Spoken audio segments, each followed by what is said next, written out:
नमो भगवते वासुदेवाय। ओम नमो भगवते वासुदेवाय। ओम नमो भगवते वासुदेवाय। नारायणं नमस्कृत्य नरं चैव नरोत्तमं देवीं सरस्वतीं व्यासं देवी सरस्वती संव्यासं ततो जयमुदीरये। ततो जयमुदीरये। नष्टप्रायेषु अभद्रेषु प्रायेषु देषु भद्रेषु भागवत सेवया नित्यं भागवतं सेवया भगवती उत्तम श्लोके भगवती श्लोके भक्तिर्भवती नष्टिके। भक्तिर्भवति नैष्टिकी। हरे कृष्ण। हरे आप कृष्णा। सभी को श्रीमद् भागवतम की कक्षा में हार्दिक अभिनंदन और सुस्वागतम। आज हम लोग श्रीमद् भागवतम प्रथम स्कंद 11 अध्याय श्लोक संख्या 1 पे डिस्कस करेंगे। अध्याय का नाम है भगवान श्री कृष्ण द्वारा द्वारका में प्रवेश। सूत उवाच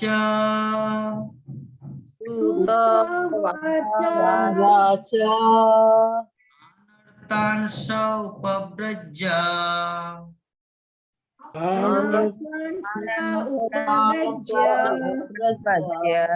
सवृद्धांजन पदान् शकान्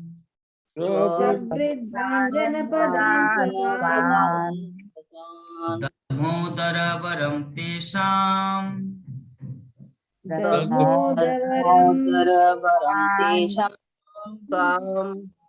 विषादं समयन्निव।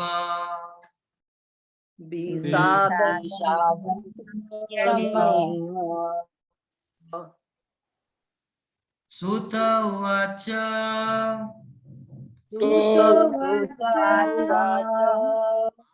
तांश उपव्रज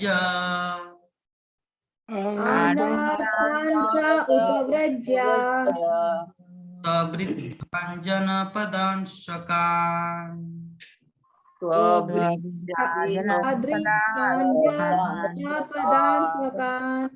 दद्मोदर वरं तेषाम्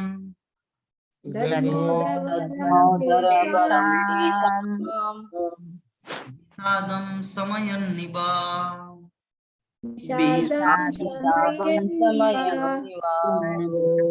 हरे कृष्ण। सब एक एक करके पढ़िए। हरे कृष्ण प्रभु जी, दंडवत प्रणाम। सूत उवाच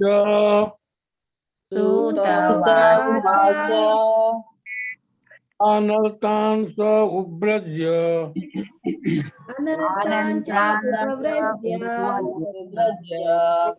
तान् पदा स्ववृद्धान्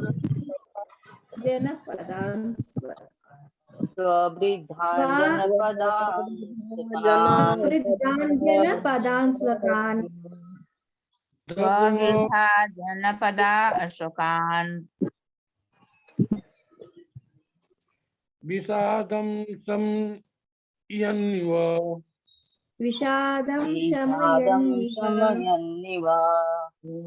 हरे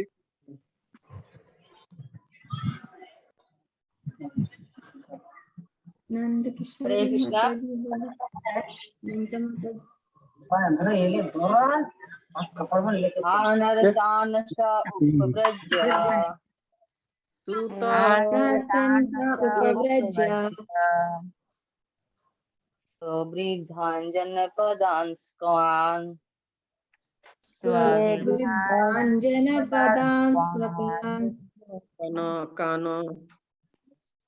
दद्मोदरवरं तेषां दध्मो दर्वरं तेषां तेषां तेषां विषादं शमयन्निव विषादं विषादं शमयन्निव। हरे कृष्ण। सूत उवाच सूत उवाच तान् सा उपव्रज्य अनारतान् स्वावृद्धान् जनपदान् स्वकान् स्वविधाञ्जनपदान् दद्मोदरवरं तेषां दधमो दर्वणं तेषां विषादं शमयन्निव। विषादं शमयन्निव। नीवा। हरे कृष्ण। सूत हरे कृष्ण।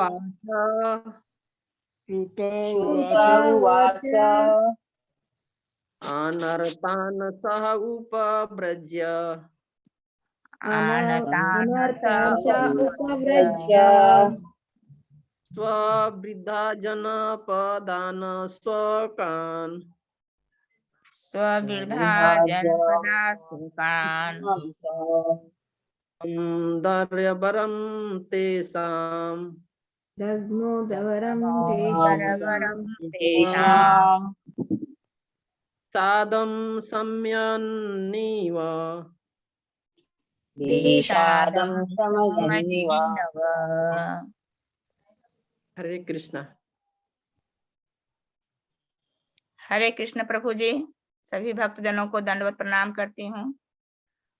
सूत उवाच सूत सूत उवाच उवाच आनन्तरं स उपव्रज्य अनर्तान् स उपव्रज्य स्वविधा जनपदा अस्वकान् स्वविधाञ्जनपदान् जनापदान् स्वकान् दध्मो दरवरं तेषां दग्मोदरवरं तेषां विषादं समयन्निव। विषादं विषादं शमयन्निव।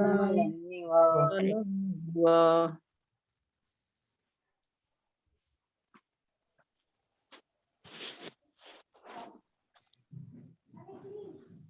अनुवाद तात्पर्य। हरे कृष्ण। अर्जुन प्रभु पढ़ेंगे आप श्लोक को? कोशिश करेंगे प्रभु जी। बढ़िए पढ़िए। कृष्ण। सूत उवाच सूत उवाच अनन्तान् स उपव्रज्य स्वधृतान् जनपदान् इसे नहीं पढ़ा जाता पहले आप अनर्तान् स उपव्रज्य आनन्दन स उपवद्य ददामोदरवरं तेषां विषादं समानिव। ठीक है प्रभु जी। हरे कृष्ण। इसे नहीं पढ़ाया जाता प्रभु जी। अब भक्तगण कैसे पढ़ रहा था वैसे पढ़ना है आपको। हम सुना नहीं, अभी अभी अटेंड किया। फिर से पढ़िए। चलिए गीता माता जी सिखा दे रहे कैसे पढ़ना है। अच्छा ठीक है। हरे कृष्ण। सूत उवाच सूत उवाच अनर्तान् स उपव्रज्य आनन्दन स उपवद्य स्वावृद्धान् जनपदान् स्वकान् स्वविधा जनपदा सुकान् दद्मोदरवरं तेषां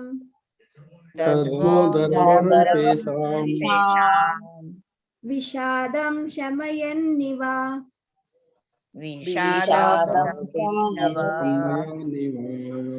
अब ये पढ़िए प्रभु जी। सूत उवाच उवाच अनर्तान् स उपव्रज्य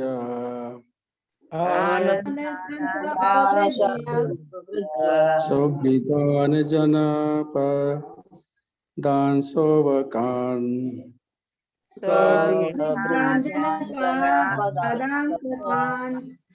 ददामोदरवरं तेषां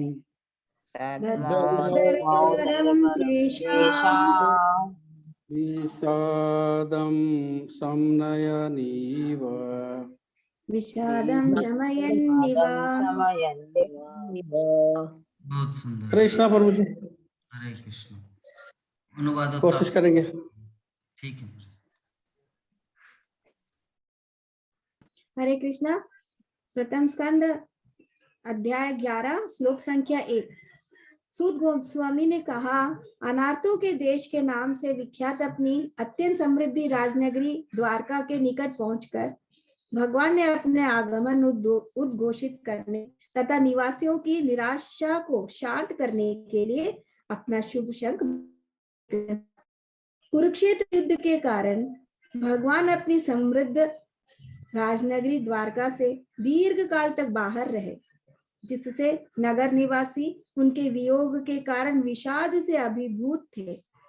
जब भगवान पृथ्वी पर अवतरित होते हैं तब उनके नित्य पार्षद भी उनके साथ आते हैं। जिस तरह राजा के साथ उनका पूरा दल चलता है, भगवान के ऐसे पार्षद नियुक्त आत्मा होते हैं, नित्य मुक्त आत्मा होते हैं, और वे अत्यधिक स्नेह के कारण क्षण भर भी भगवान का विक्षोभ सहन नहीं कर पाते। इस प्रकार द्वारका नगरी के निवासी खिन्न थे और किसी भी क्षण होने वाले भगवान के आगमन की प्रतीक्षा में थे। अतः शुभ शंख की उद्घोषक ध्वनि अत्यंत उत्साहवर्धक थी और इस ध्वनि से उनकी खिन्नता का शमन हुआ। वे सब भगवान को अपने बीच देखने के लिए अत्यंत इच्छुक थे और वे सभी उनका ठीक से स्वागत करने के लिए चौकन्ने हो गए। ये भगवान के प्रति प्रगाढ़ प्रेम के लक्षण है। हरे कृष्ण। बहुत सुंदर। हम लोग आज श्रीमद् भागवतम के प्रथम स्कंद के 11 अध्याय में प्रवेश करेंगे।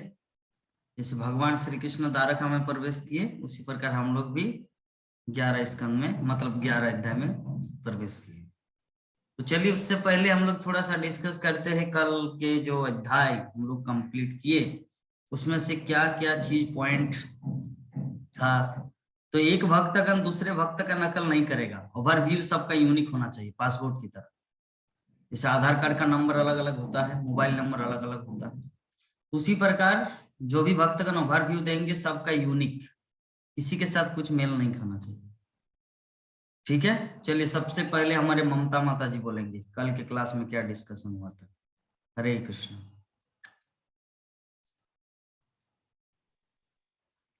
हरे कृष्ण प्रभु जी।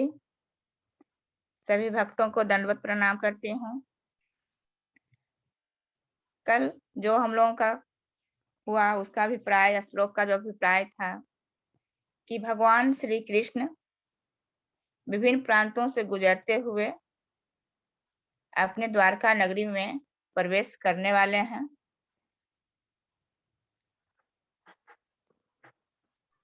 संध्या का समय हो गया है। लोग, सभी प्रांतों के लोग उनके संध्याकालीन वंदना कर रहे हैं। संध्याकालीन के समय का जो पूजन होता है, उनकी पूजन कर रहे हैं भगवान श्री कृष्ण की। लोग अपने अपनी तरफ से उनको उपहार दे रहे हैं, भेंट प्रदान कर रहे हैं। और ये प्राचीन परंपरा हमारी चलते आ रही है कि संध्याकालीन भगवान पुरुषोत्तम भगवान श्री कृष्ण की जो परम पिता परमेश्वर है, जो सबके पति हैं, उनकी पूजा अर्चना में लगे हुए हैं। सभी खुश हैं और भगवान के प्रति अपनी भक्ति भावना को समर्पित कर रहे हैं।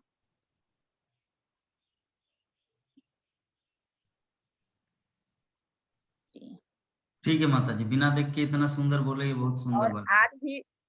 आज भी जिन जिन प्रदेशों से होकर वे द्वारका नगरी को पहुंचे, वो आज भी प्रदेश हमारे विद्यमान समय में, वर्तमान समय में है। तो इससे पता चलता है कि हमारी जो सभ्यता है, हमारी जो वैदिक सभ्यता है, सो कितना सत्य और पौराणिक है।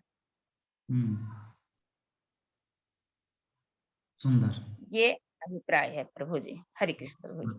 चलिए हृदय का प्रेजेंटेशन हमारे माता जी की है, ऐसे ही हृदय की बात बोलना है।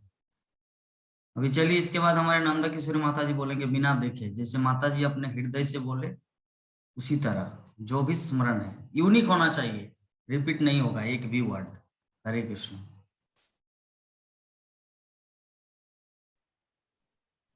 हरे कृष्णा सभी भक्त लोग का दंडवत प्रणाम। प्रभु जी कल तो आपने बताए थे जब तक हम लोग भक्ति के संगति में नहीं रहेंगे तब तक हम लोग भक्ति के तरफ नहीं घूमेंगे।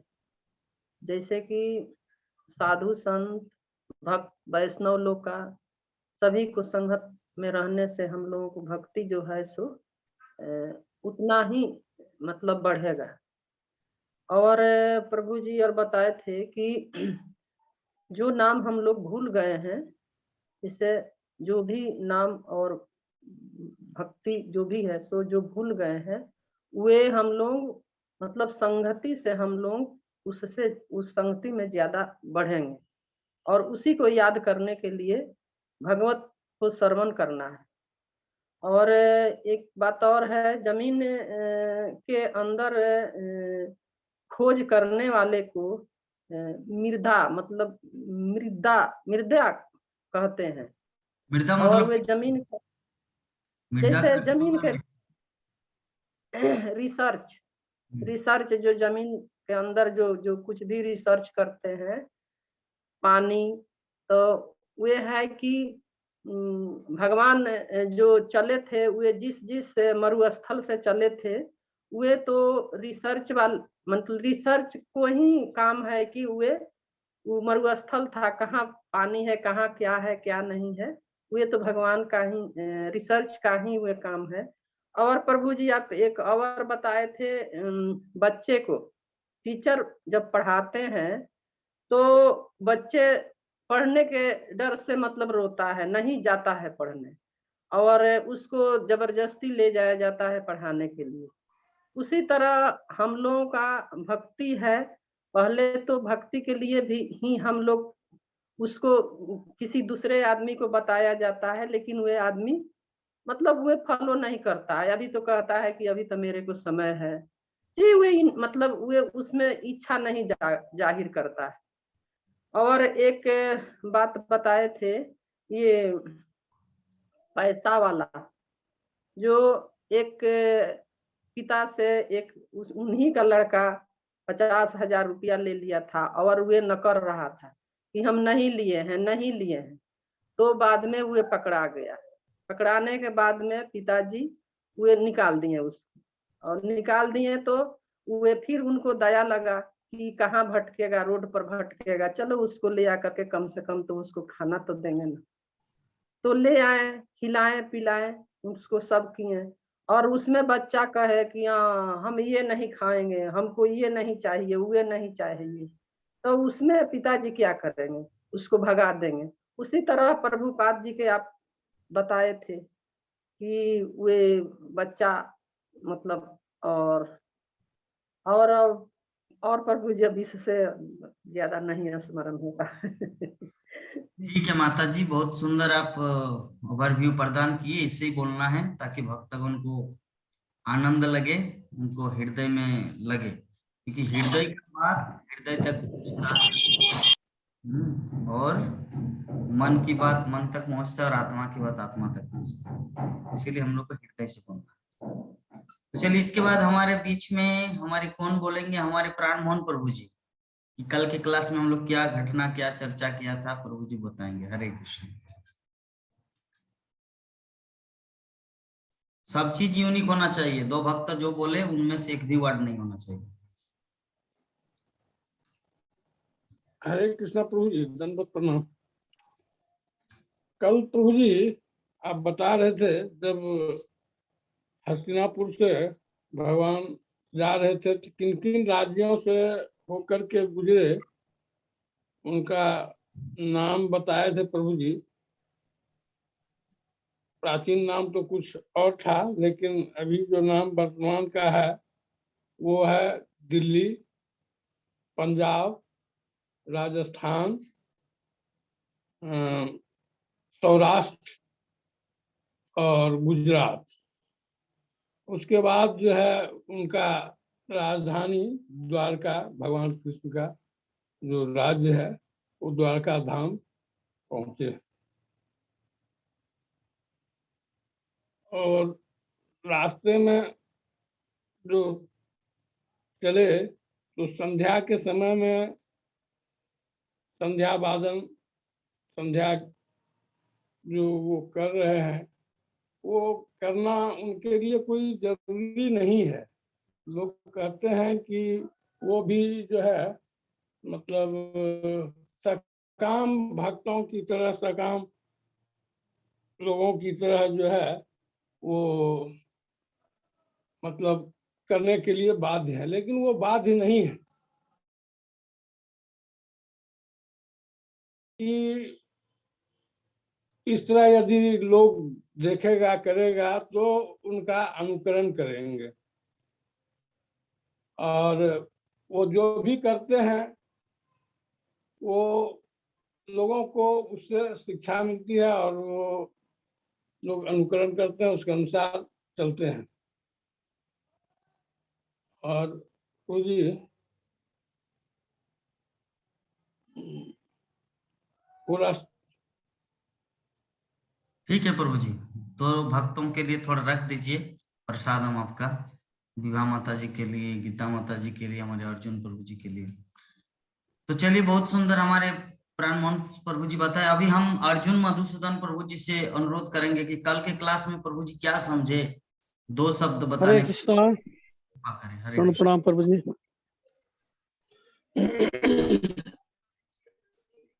प्रभु जी हम तो ये थोड़ा सुना लास्ट में ना, पूरा नहीं सुना थे और ध्यान भी नहीं दिया था, थोड़ा बिजी था। तो हम सुना यही कि अगर प्रभुपाद ना होते तो हम आज कहाँ होते। यस, ये सुना थोड़ा सा, बस आपका उत्तर हम ये दिया थोड़ा सा, और इसके आगे नहीं सुना था। तो बहुत प्रभुपाद है तो हम लोग आज है, नहीं तो हम लोग पता नहीं कहाँ कौन सा गटर में पड़ा होता आज हम लोग। ये सब सुना था प्रभु जी। वेरी नाइस प्रभु जी, थैंक ठीक है यू। प्रभु। हरे चलिए, कृष्णा, प्रणाम। सारी चीज नेक्स्ट बता टाइम और कोशिश करेंगे। कल से हाँ। मैं पूरा कोशिश करेंगे, आज भी थोड़ा बिजी था, कल से इंशाल्लाह। और दुबई के भाषा बोल दिया इंशाल्लाह। ठीक है, तो जो भी है हमारे अर्जुन मधुसूदन प्रभु, देखिए उनका 2 नाम एक साथ है। अर्जुन तो अर्जुन है ही, और मधुसूदन मतलब कृष्ण। गुरु महाराज उनको नाम दिए है अर्जुन मधुसूदन दास। तो कितना उनका जीवन की पार्थ सारथी कृष्ण और अर्जुन एक साथ, धनंजय और कृष्ण। तो चलिए प्रभु जी सारी चीज बता दिए। मुझे नहीं लगता कि आज के कंपटीशन में वो जो तथ्य बताए उससे बढ़कर कुछ हो। जो भी है, फिर भी हम लोग ट्राई करके देखते हैं कि कौन बता पाएंगे कि क्रिकेट में कौन जीतता है, किसका रन किस टाइम छक्का मारेंगे या 0 बॉल में आउट होगा। तो अभी हम उम्मीद करेंगे, हमारे विवाह माता जी के श्री चरणों में हम अनुरोध करेंगे, क्योंकि आज माता जी एकदम साक्षात राधा रानी की जैसे दिखती है, जसोदा माँ की तरह। क्योंकि कितना सुंदर तिलक अन्य किए हुए हैं हम, बहुत सुंदर। हरे कृष्ण। हरे कृष्णा प्रभु जी, दंडवत प्रणाम सभी वैष्णव भक्तों के चरणों में। तो कल का श्लोक में हम लोगों ने चर्चा की कि भगवान मानव शरीर धारण करते हैं। तो मानव शरीर धारण करने का क्या उद्देश्य क्या रहता है भगवान का? तो कहते हैं कि भगवान मानव शरीर धारण करके हमको जीवन जीने की कला सिखाते हैं, हमें इस मृत्यु लोक में कैसे रहना चाहिए। तो भगवान आज जो गायत्री उपासना संध्या वादन जो कर रहे हैं वो हमको सिखाते, वो कर नहीं रहे हैं, वो हमें सिखाते हैं। जैसा कि हालांकि भगवान को तो करने की जरूरत नहीं है। जैसे कल हम लोगों ने चर्चा की कि बच्चा जो होता है ना, छोटा बच्चा जो होता है वो माँ बाप से ही सीखता है कि हमें आगे क्या करना है। बच्चे को हंसना चलना बोलना सिखाया नहीं जाता, वो माँ बाप से ही सीखता है। तो हमें भी भगवान ये शरीर धारण करके हमको सिखाते हैं, क्योंकि हम तो भगवान के बच्चे हैं, हमें सिखाते हैं कि हमें ऐसे जीवन जीने की कला है, ऐसे जीना चाहिए। रामावतार में भगवान ने जो सिखाया, कैसे एक मर्यादित जीवन कैसे जीना चाहिए, तो इस प्रकार से भगवान सिखा रहे हैं। तो भगवान जो कर रहे हैं तो उनको हमको करने की जरूरत नहीं है। जैसे लोग भगवान श्री कृष्ण की लीला पर बहुत सारा ये बोलते हैं कि भगवान इतने रानियों के साथ विवाह किए, भगवान रास लीला किए, तो इन सब में हम लोगों को नहीं पड़ना है। भगवान के लीला से जो हमको अनुसरण करने लायक है उनको करना है, अनुकरण नहीं करना है। अनुकरण करने से पहले हमको गोवर्धन पर्वत उठाना पड़ेगा, पूतना को मारना पड़ेगा पालने में। 6 दिन में ही पूतना को मारे थे भगवान, तो वो सब पहले हमको करना है। वो सब करने के बाद भगवान रासलीला किए थे, तो भगवान जो पहले किए थे उसको हमको पहले करना है, तब जाना है रासलीला में। तो हमें भगवान की कुछ कुछ लीलाओं से सीखना है, हमको उनका अनुकरण नहीं करना है। तो जैसे कि हम लोगों ने एक उदाहरण से समझा कि जहाज जो आकाश मार्ग में चल रहा है वो एक दूसरे जहाज की मदद नहीं कर सकता है। तो क्यों? क्योंकि भगवान जो है हम लोगों को इतना सुंदर शरीर देके जो यहाँ भेजे हैं, भेजे तो नहीं, हालांकि कथन के अनुसार हम लोग अपने ही आए हैं, भगवान के अनुकरण करते, भगवान ऐसा करते हैं, रासलीला कर रहे हैं, वहां ऐसा इंद्रियों का सुख भोग रहे हैं, तो हमें भी भोगना है। तो भगवान बोले जाओ तब मृत्युलोक में अपना भोगो। तो भगवान जो इतना सुविधा देके हमको यहाँ भेजे हैं, तो भी हम उनका यदि नाम नहीं लेते हैं, यदि उनका भजन नहीं करते हैं, स्तुति नहीं करते हैं, तो फिर हमको तो लास्ट में दुख भोगना ही है। तो कहते हैं कि जो भगवान का भक्त होता है ना, जो चतुर भक्त होता है, वो तुरंत भगवान का शरण में चला जाता है और भगवान की कथा श्रवण करता है, तो उसे दुख नहीं पाना होता है। लेकिन जो मूर्ख लोग होते हैं इस संसार के बंधन के चक्कर में पड़े रहते हैं। तो इस संसार में तो भूलने के लिए बहुत सारे चीज है। फिल्मी दुनिया में जाने वाला फिल्मी दुनिया में जाता है, नशापान करने वाला नशापान के ओर जाता है। लेकिन जो भगवान का भक्त है ना, एक बार भगवान श्री कृष्ण का नाम सुन लिया, महिमा सुन लिया, तो फिर उसको और कुछ नहीं चाहिए। आज जो हस्तिनापुर के लोग जो भगवान को जानने के बाद इतना जो व्याकुल है, सबका मन जो विचलित हुआ, क्यों हुआ है? क्योंकि वो भगवान श्री कृष्ण के बारे में जानते हैं कि भगवान कौन है। युधिष्ठिर महाराज इतने दुखी होने का कारण क्या है? पांडवों को दुखी होने का कारण, उनको उनसे एक रिश्ता स्थापित कर लिए हैं और उनको खुद पता है, उनको सब लीला पता है, भगवान बाल लीला कैसे कैसे किए हैं, बाल अवस्था में कितने असुरों को वध किए हैं। तो इस प्रकार से हमें भी भगवान से एक मजबूत संबंध को बनाना है, निरंतर भागवत कथा के जरिए भगवान को चिंतन मनन करना है और उनको याद करना है। तो अभी जैसे प्रभु जी ने बताया कि अभी तो महाप्रभु ने इतना सुलभ कर दिया है इस कलयुग में कि भगवान का सिर्फ नाम लेकर के ही हम भव सागर को पार कर सकते हैं। जबकि कल हम लोग चर्चा सुने थे कि एक बार विष्णु नाम लेने के लिए 21 ना 36 बार शायद आचमन करना पड़ता है। लेकिन हमारे ये हरे कृष्णा महामंत्र इतना पवित्र है कि हम लोग कहीं भी किसी भी अवस्था में ले सकते हैं, इसमें कोई नियम नहीं है। सदैव हम किसी भी अवस्था में इसको जपते रहते हैं, याद करते रहते हैं। तो भगवान कैसे हैं, उनका उदाहरण हम लोग सूर्य से समझे थे कि जैसे सूर्य जो है इस धरातल पर गंदा पानी हो या साफ पानी हो, सबको सोखता है, सबको अपने अंदर धारण करता है। उसी प्रकार से हमारे भगवान भी हैं, भगवान कुछ भी कर सकते हैं, सर्वसमर्थ हैं। तो हमको उनका अनुसरण करना है, अनुकरण नहीं करना है कि वो क्या कर रहे हैं, रासलीला कर रहे हैं कि 16,108 ब्याह कर रहे हैं, वो क्यों कर रहे हैं, उस तत्व को जानना है हमको। ऐसे का इसमें नहीं पड़ना है। तो इस प्रकार से बुद्धिमान, जैसे माता जी आज क्लास में बोली थी बड़ी सुंदर बात कि जा पर कृपा राम की होई, ता पर कृपा करे सब कोई। तो माता जी बोली कि हमको 10 तरह का देवी देवताओं को पूजा करने की जरूरत नहीं है, हमको एक बार भगवान श्री कृष्ण के शरण में चले जाना है। तो भगवान की जब कृपा होगी ना, हमारे परम पुरुषोत्तम अखिल ब्रह्मांड के मालिक जो भगवान श्री कृष्ण है, तो उनकी जब कृपा हो जाएगी तो सभी कृपा करेंगे, सभी देवी देवता सम्मुख हो जाएंगे, कोई भी मुख नहीं होगा हमारे। तो जो सच्चा भक्त होता है वो भगवान का शरण को ग्रहण करता है और भगवान के शरण में ही अपने आप को समर्पित करके सभी देवी देवताओं को सम्मान देता है और अपना भक्ति को आगे करते रहता है। हरे कृष्णा प्रभु जी, दंडवत प्रणाम। धन्यवाद प्रणाम। बहुत सुंदर माता जी, बहुत रिफरेंस दिए हैं। तो चलिए इसके बाद हम लोग गीता माता जी को बुलाएंगे। तो उससे पहले हमारे संध्या माता जी आए हैं, तो संध्या माता जी कल के क्लास का कुछ ओवरव्यू देंगे। उल्टा सीधा बात नहीं करना है, जो क्लास से रिलेटेड अगर दे पाएंगे तो बोलिए कल के क्लास में क्या डिस्कशन हुआ था। हरे कृष्ण। हाँ, जो इंद्रप्रस्थ से कृष्ण भगवान जी प्रस्थान कर रहे थे, तो वहां से निकल के द्वारका पहुंचे तो ये फिर दूसरा अध्याय चालू हो गया। अच्छा, प्रभु जी एक मेरा प्रश्न है, पूछ सकती हूँ? अभी बाद में पूछूंगी। नहीं बोल के रखिए, नहीं तो मेरा माइंड डिस्टर्ब होगा। बताइए। वो बोले हैं कृष्ण भगवान के नाखून में जो एक सुई के नोक के बराबर ब्रह्मांड उसके अंदर में आते हैं। तो ये कोई बड़ी बात है कि हो ही सकता है? ये कोई आश्चर्य की बात है क्या? नहीं है। हाँ। है ही। नोक के क्या, नोक के भी उससे भी सूक्ष्म चीज में पूरा ब्रह्मांड आ सकता है।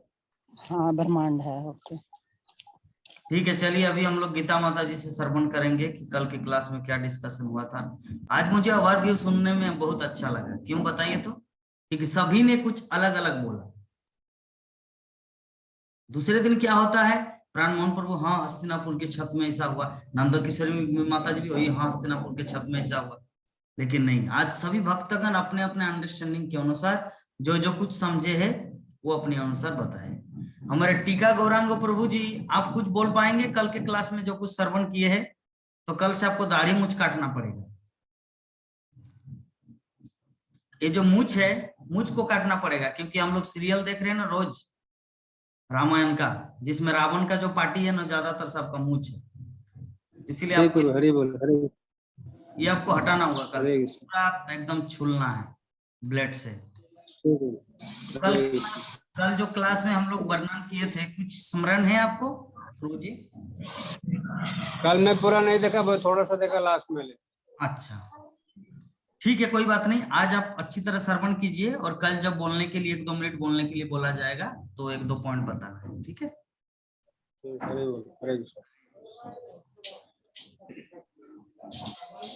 चलिए हमारी गीता माता जी, हरे कृष्णा।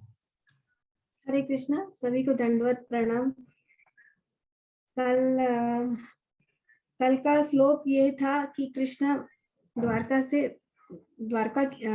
हस्तिनापुर से द्वारका में पहुंचने वाले थे, या पहुंच गए, वहीं आसपास में पहुंच गए। तो वहां इस बीच में हमारे भक्त लोग बहुत सारे चीज बता दिए, तो हम थोड़ा सा पॉइंट जो बचा है उसको बता देते हैं। जैसे हमारे प्रभुपाद जी बोले थे कि हिस्ट्री बहुत पुराना है, यानी हमारा पुराना कब आदिकाल से चला आ रहा है, कितने युगों से चला आ रहा है। तो अभी के टीकाकार टिप्पणी क्या देते हैं कि वो अभी 3,000 साल पहले की बात करते हैं। जैसे मुसलमान लोग हो गए, क्रिश्चियनिटी हो गए, वो लोग हम लोगों को बताते हैं कि नहीं, आप लोग को पुराना नहीं, अभी आप लोग का कुछ 3,000 साल पहले की बात है, 5,000 साल पहले की बात है, इस तरीके से बात करते हैं। लेकिन भगवत गीता जो है वो कब से चला आ रहा है, कितने साल पुराने, करोड़ों साल पहले से चला आ रहा है। मनु के जन्म से पहले से चला आ रहा है हमारा जो भागवत, वो भगवत गीता में है हमारा साक्षात प्रमाणित करने के लिए। लेकिन वर्तमान में क्या हो रहा है, वर्तमान मनु जो है लगभग कितने साल बीत गए हैं, 30 करोड़ 53 लाख वर्ष अनुमानित की जाती है। लेकिन मनु के जन्म से भी पहले के हैं। लेकिन इन लोगों का क्या है, जो मोटा अनुमान जो है, गीता कम से कम अभी अभी आया है जैसे वो, जबकि कृष्ण ने सूर्य विवस्वान को दिया था, विवस्वान ने इक्ष्वाकु को दिया। तो वो जो पीरियड का है, इन लोगों को बताना चाहिए कि ऐसा नहीं है। हम लोग का शास्त्र में लिखा हुआ है, हम लोग का सनातन धर्म है, उन लोग को हर चीज को काटना है। जबकि बच्चों को पढ़ाया जाता है डार्विन थ्योरी में ये बताया जाता है मनुष्य का इतिहास 3,000 वर्ष पूर्व का है, जबकि 3,000 वर्ष पूर्व का नहीं। इससे ये भगवत गीता की चौथा 4.1 अध्याय में ये प्रमाणित है। ये हम उनके सामने हम प्रदर्शित कर सकते हैं। फिर और कुछ भक्त लोग जैसे गीता के टीकाकार जो और क्या बोलते हैं, 5 इंद्रिय, जैसे पांडव को बोलते हैं, और क्या बोलते, कुरुक्षेत्र को क्या बोलते थे, हमारा शरीर है। तो ये कल्पना वाली बातें हैं। तो ये सब यथारूप जो हमारा, जब हमारे भगवत गीता है, जब लोगों को पता चला यथारूप में भागवतम जो है, उसमें सभी शास्त्रों में दिया गया है कि सभी हमारे जितने शास्त्र सभी दे साधु संग करो। साधु संग करने से, थोड़ी सी भक्ति करने से ही हम समस्त प्रकार के सिद्धियां प्राप्त कर सकते हैं। भक्तों के संग में रह के, भक्तों के सामने आते ही हमारे अंदर क्या होता है, दिव्य ज्ञान प्रदर्शित प्रकाश हो जाता है। तो हम लोग को भक्तों के संगति में रहना सिखाए हमारे जो शास्त्र है। और क्या बोले थे उन लोग, ये अंधेरे में रहते हैं और तो सब बता दिए। भगवान ने हमको इतनी फैसिलिटी दी है कि हम जो है भगवत नाम लेने से हम मतलब भगवान का नाम मात्र लेने से भगवत धाम पहुंच सकते हैं। तो कलयुग में ये एक बहुत बड़ा हमारे लिए एक क्या बोलेंगे फॉर्च्यून है। वी आर फॉर्च्यून कि हम लोग कल्पना भी नहीं कर सकते। हम लोग इस युग में जो जन्म लिए हैं, हम लोग बहुत भाग्यशाली है कि हमको, क्योंकि 10,000 साल तक ही धर्म रहेगा। 10,000 साल के बाद धर्म विलीन हो जाएगा। धर्म जब विलीन हो जाएगा तो मार काट, गौ हत्या, युद्ध, मतलब घनघोर अंधकार हर जगह, मतलब गलत तरीके से लोग रहेंगे। तो हम लोग जो अभी आए हैं, प्रभुपाद जी बता रहे हैं कि कृष्ण इसमें युग में आए थे और बड़े बड़े आचार्य लोग हैं जो भी अभी हम लोगों को जो ज्ञान देते हैं, उन लोगों के सानिध्य में हम लोग रह करके उन लोगों के ग्रंथ को पढ़ करके हम लोग को ज्ञान प्राप्त हुआ है। पहले हमने बहुत सारे ग्रंथ पढ़े हैं, लेकिन किसी में भी सिद्धांत पूर्वक कोई भी ग्रंथ में नहीं है। जो प्रभुपाद जी ने जो लिखा है वो ग्रंथ जो है सिद्धांत के तौर पर है। तो जिस समय कृष्ण इस धरा पर आकर लीला करके चला गया, हरिनाम दे के चला गया, तो वो हरिनाम जो हम लोग ये करते, इतना फैसिलिटी होने के बावजूद भी लोग अभी भी रोते हैं कि हमारी बेटी की शादी नहीं हुई, हमारे बच्चे को नौकरी नहीं मिली, दुनिया भर का ये बोल के। तो वो सब लोग क्या है, प्रभुपाद जी बोलते मूर्ख है। उन लोगों को सही चीज जानना चाहिए, भगवान का कृपा प्राप्त करना चाहिए। इस धाम में आने के, इस युग में आए हैं, इसलिए हमको भगवान का नाम लेकर के, कृष्ण का दिव्य लीला का चर्चा करके, उनके मंदिर का मार्जन करके, उनके क्या बोलते कथा श्रवण करके, भगवत प्रसाद ग्रहण करके, भक्तों के साथ करके, भगवान को अर्पित पुष्प जो है सबको ये करते हुए अभी हमको साधना करना है ताकि हम भगवत धाम जा सके। तो ये हमको इस लोक में हमारे टीकाकारों को कैसे अलग करना है, उनका बातों को कैसे काटना है, उसका पूरा चीज हमको शास्त्र द्वारा दिया गया है। लेकिन उसका श्रवण पठन और मनन करेंगे तभी हम दूसरों को ये चीज बता सकते हैं। अदरवाइज हम लोग किसी कोई बोलेंगे तो हम लोग को बोलने के लिए शब्द नहीं रहता है। इसलिए हम लोगों को ये अध्ययन करना है कि क्या लिखा है, कैसा लिखा है, उनके पूरा चीज का हम पूरा डिस्क्रिप्शन उनको अच्छे से बता पाए। इसलिए हमको ग्रंथ अच्छे से पढ़ना है और हमारे आने वाले पीढ़ियों को भी हमको ये प्रेरणा देना है कि ग्रंथ ही सब कुछ है। पढ़ाई लिखाई तो सब है, बट ग्रंथ ही सब कुछ है। ग्रंथ में आपको सब कुछ मिल जाएगा। हरे कृष्णा। बहुत सुंदर।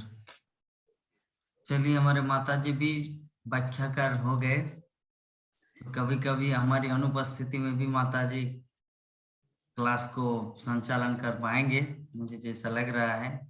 ये सभी आप सब भक्तों की हेतु की कृपा है, क्योंकि मैंने पहले से ही बोला हूँ कि वे देवहूति है और मैं हूँ कपिल देव। तो कपिल देव की कृपा तो देवहूति को लगा है, उसी पर का जगन्नाथ देव की कृपा गीता माता जी को लगे है। हरे कृष्णा।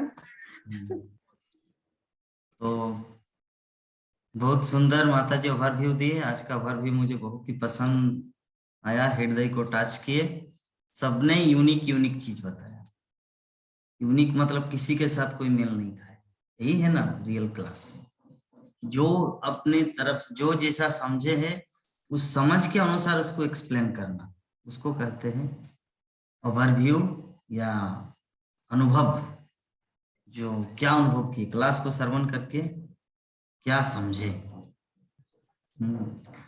तो सभी भक्तों के चेहरे में ये जो टीका है अर्थात तिलक, आज मुझे बहुत सुंदर। गीता माता जी तिलक किए या मिट गया है ना? है, हाँ। तो अभी बाकी है हमारे नंद किशोरी माता जी के चेहरे में तिलक बाकी है। ओ हाँ, ये माता जी क्या तिलक लगाए रे बाबा? एक दिन क्या उदाहरण दिया था इस तिलक के बारे में, पता है? किसको पता है? किसको पता है? उसको 5 रुपया दूंगा, जो भी बोलेंगे, क्योंकि मेरा साहस नहीं है बोलना, माता जी दुखी हो जाएंगे। इस तिलक को कौन सा, क्या तिलक बोले थे हमारे नंद बोले किशोर? थे कि प्रभुपाद जी बोले थे कि एक टीका तो कुत्ता भी लगाता है। मेरे नाना जी बोले थे जब हम नाना